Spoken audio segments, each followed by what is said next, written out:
Hello and welcome to my presentation. My presentation is It Has to Be Happy Care and my name is Zoe as well. So this is my contents page and this is what I'm going to be talking about today. So I'm first going to be covering what Has to Be Happy Care is. I'll then move on to reflecting on a few different experiences. So the first experience that I'll reflect on was a client with a mental health issue and a brain injury. I'll then reflect on a supported living house that I worked at. I'll then reflect on a lady who had multiple sclerosis, and finally a scenario that I found very difficult to deal with. And overall, I will summarise the whole experience and how I found it. So, what is Has to Be Happy Care? Has to Be Happy Care is an agency that's based in Lancaster, and it provides support to individuals with mental health conditions, learning difficulties, physical illnesses, and conditions such as cancer, multiple sclerosis.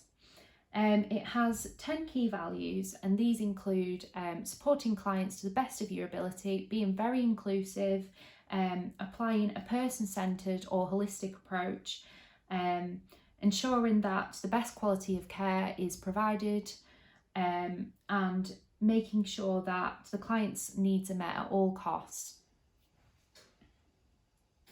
Obviously, there's more than that as well. Okay, so in my first shift, I'm going to talk about how I built a rapport with the client. I'm also going to talk about my communication skills and the way in which the client was quite verbally abusive as well. So I built up a rapport with the client because it was quite difficult to care for the client without building a rapport.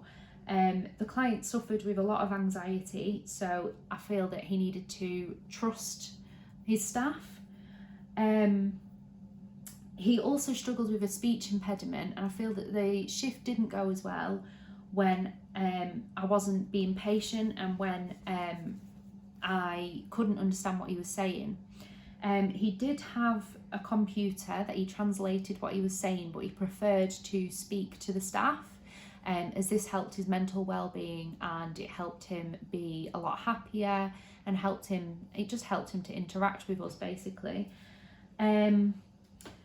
But because of his speech impediment, he was sometimes quite verbally abusive. So I probably wouldn't recommend all students to work there. I feel that you'd have to be quite strong-minded. I found it quite difficult when he was quite verbally abusive. So I guess you'd just have to really want to work in mental health and be very passionate about that. In the future, my goal is to become a lot more open-minded because this was the first time that I'd worked with someone with a mental health issue, and I definitely learned what it was like and learned a lot of insight into how individuals deal with this sort of thing. So I'm now going to talk about when I worked in a supported living facility. This was a facility with adults with learning difficulties. It was all about making them independent, so we'd help them with cooking, we'd help them with cleaning, we'd help them go to social events. I thought that the work would be more sort of routine based, however it wasn't at all. It was sort of all the work was around them, and I quickly learned that I had to take them to all the social events, and they probably had a better social life than me, to be honest.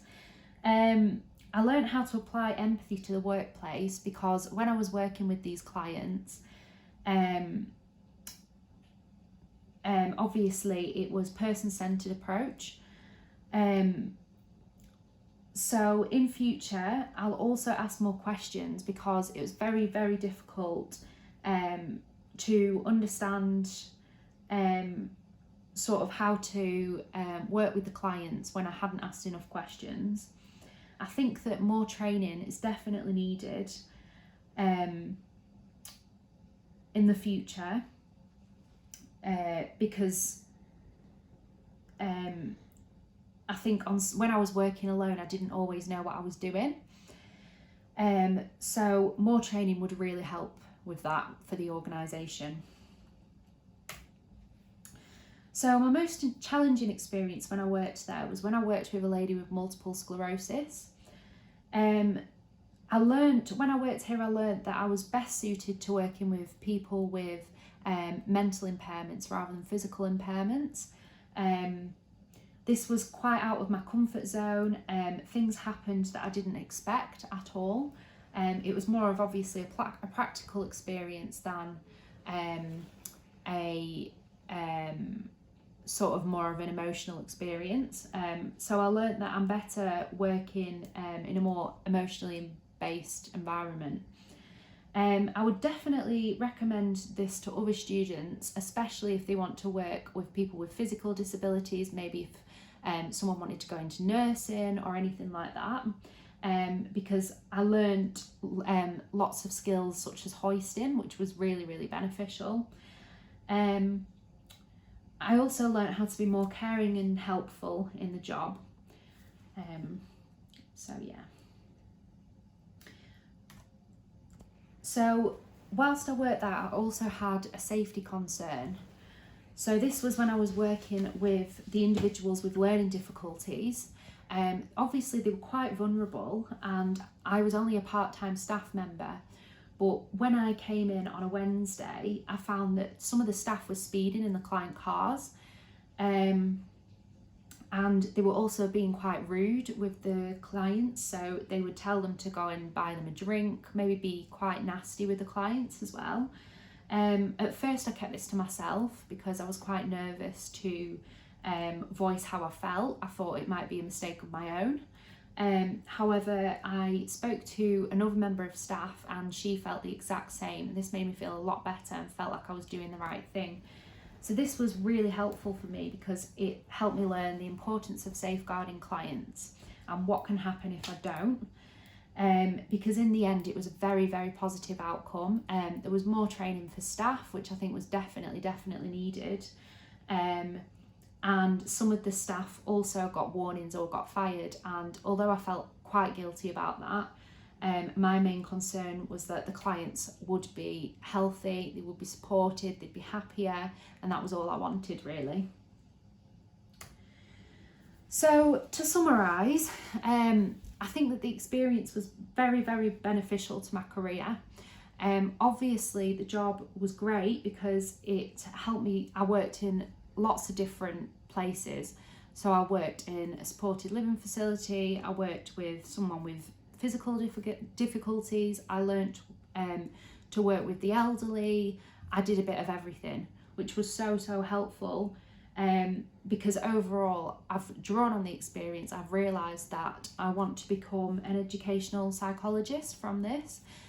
When looking back at all the experiences that I had, working with clients with learning difficulties was what I enjoyed the most. So this has been so beneficial for me. I learned so much more than I thought I would. I learned how to be more open-minded, how to be more caring, how to support clients in the best way possible. And I also learned that from my experience of working here, I personally think that the best way of working with individuals is to work in a client-centred way. So to work around them and not how you think that you should be working with them. And I think that in future I'll definitely use this experience that I had, because I've learned so many skills from it. So yeah, so that's the end of my presentation, and thank you for listening.